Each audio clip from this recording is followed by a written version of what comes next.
A bunch of assets for future new Pokemon was just pushed to Pokemon GO, and this is going to be a good indicator for what's coming to the game. In this video, I'm going to be talking about every single one of these Pokemon that was recently leaked and how significant they are going to be. Alright, so with that said, let's get right into it. Okay, how's it going everyone? It's me, it's Jinsula. I hope you're having a good day and welcome to today's Pokemon GO video. Alright, so this has got to be the most exciting asset push that we've seen in a long time. There's a bunch of Mega Evolutions and a bunch of brand new Pokemon that a lot of players have been waiting for a very long time. I'm really excited about the future of Pokemon GO based on these assets because it looks like Niantic is going to be having some really awesome events as well as some really awesome Pokemon releases. So real quick, let's go over every single Pokemon that was recently leaked. First, let's go over some of the Pokedex entries that are going to be added into the game, and most of these have multiple forms. First, there's Wishiwashi, both the Solo form and the School form, and we're also going to be getting Aegislash with its Shield form and its Blade form. We're also going to be getting the Dusk form of Lycanroc as well. Next, let's talk about some Hisuian themed Pokemon. We're going to get both the origin form of Dialga and Palkia, as well as Wordeer and the Hisuian versions of Samurott, Decidueye, and Typhlosion. We also have assets for the remaining Mega Evolutions that were added into Pokemon GO. These include both forms of Mega Mewtwo, Mega Metagross, Mega Sharpedo, Mega Mawile, Mega Audino, Mega Camerupt, and Mega Lucario. We also have a bunch of Pokemon that I know a lot of players have been looking forward to. These include Necrozma, Marshadow, Mudbray, Mudsdale, Drampa, Pikamuku, Cetadol, and Cetatan. And then finally, we got a bunch of event Pokemon, mostly Pikachus, that were added into Pokemon GO. Most of these are related to the holiday event that's upcoming, but we also have some that is a good hint towards next year's GO Tour event. We have a new version of the Flying Pikachu with some red, yellow, and black balloons. We also have a Pikachu with some sort of generic t-shirt. And then we got two Pikachus that are basically for the GO Tour event next year.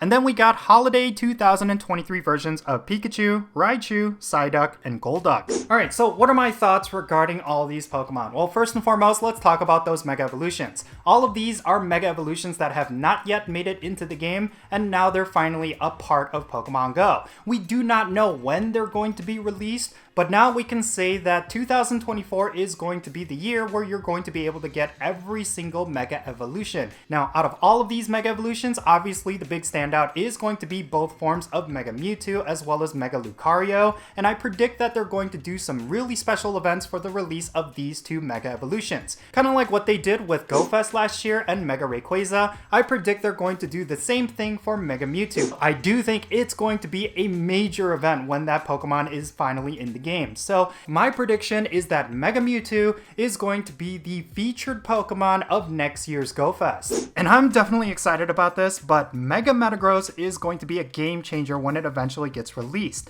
That Pokemon is going to be the absolute best Steel type, and it's going to be an absolute must when it comes to using Steel types in raids. I predict it's going to have a much similar impact to Mega Garchomp when that Pokemon was released, but I think it's well deserving of even more of a big pop. Considering that there's not that many options when it comes to Steel-type Mega Evolutions, I think this Pokemon is going to be one of the most essential Mega Evolutions once people are able to actually obtain it. But also, let's talk about those origin forms of Palkia and Dialga. I'm really excited to see how they're going to impact the game, especially when it comes to the Master League in PvP. There's a lot of different implications behind both of those Pokemon, and I do think they're definitely going to spice things up. But the big question mark is how Niantic is going to release those Pokemon. There's been a lot of rumors that both of those Pokemon would be a part of the GO Tour event in the beginning of next year, and I do think that does logically make sense. Maybe they will do kind of like a combo GO Tour where it's going to be both Gen 4 as well as the Hisuian Pokemon,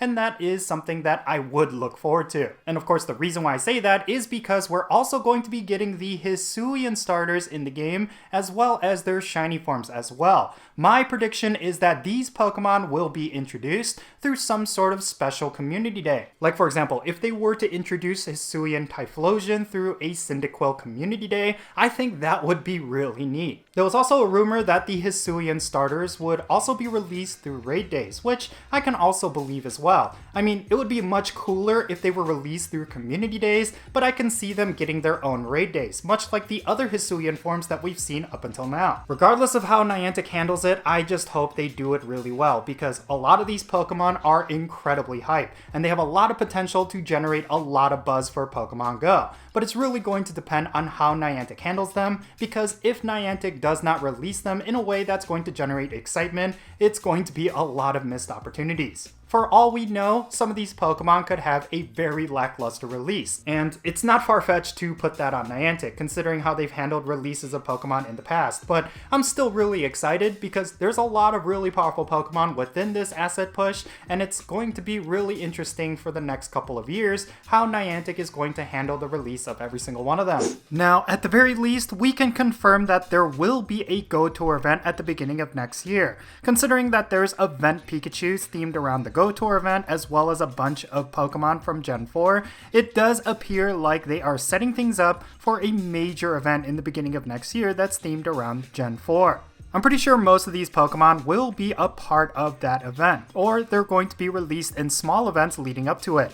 But the other question mark is, of course, Necrozma. That is a Pokemon that a lot of players were thinking was going to be released last year, mainly because they teased it at the end of GoFest of 2022. But now it looks like it's being pushed until 2024, considering that the assets are now finally in the game when they should have been in the game a much longer time ago.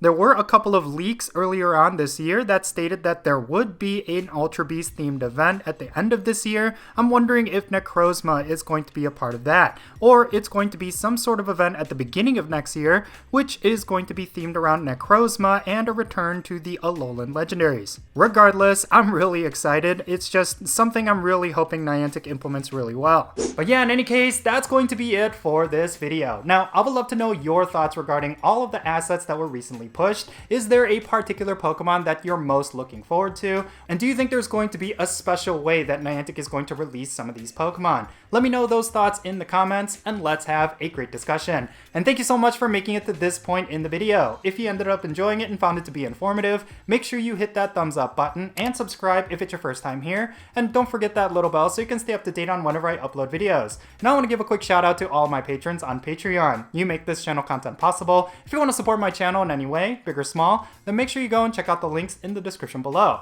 For all my patrons, they get a permanent spot on my in-game friends list. So if you want to interact with me in some way within Pokemon Go, like with remote raids or the friendship system, then make sure you go and check out my Patreon. Also, if you want to support my channel in a big way without spending any money, you could do so by following me on social media. My handle is @Jinsula, and I'm on the following platforms.